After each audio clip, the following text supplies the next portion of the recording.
सातारा जिल्हा परिषदेच्या सभापतींची 4 एप्रिलला निवड होणार। नामनिर्देशन पत्र 10 ते 12 वाजेपर्यंत भरले जाणार।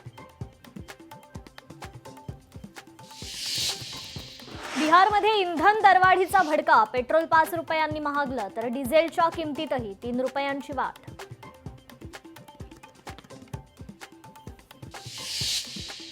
रामनवमी निमित्त खंडोबा मंदिरात फुलांची आकर्षक आरास। दर्शनासाठी भाविकांची मोठी गर्दी।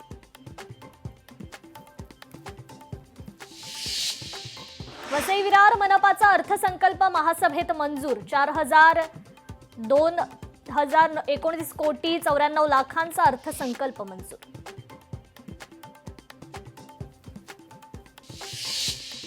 घाटकोपरमध्ये रामसेवा संघ संस्थांच्या वतीनं शोभायात्रांचं आयोजन।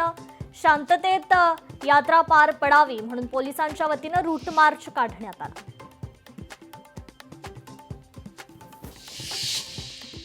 नागपूरमध्ये न्यायालयात हृदयविकाराचा झटका। वकिलाचा मृत्यू। अंकुश पाततावणे असं मृत वकिलाचं नाव। पुण्यात पीडीसीसी बँकेत सेटलमेंटच्या नावाखाली गंडा। बनावट नियुक्तीपत्र देत तरुणाला गंडा। आरोपी विरोधात गुन्हा दाखल।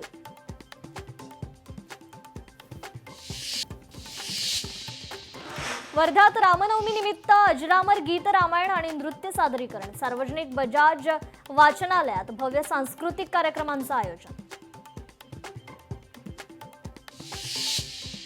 नाशिकमधील म्हाडा घोटाळा प्रकरणी उच्चस्तरीय चौकशी समिती गठीत करा। महसूल मंत्री चंद्रशेखर बावनकुळेंचे आदेश।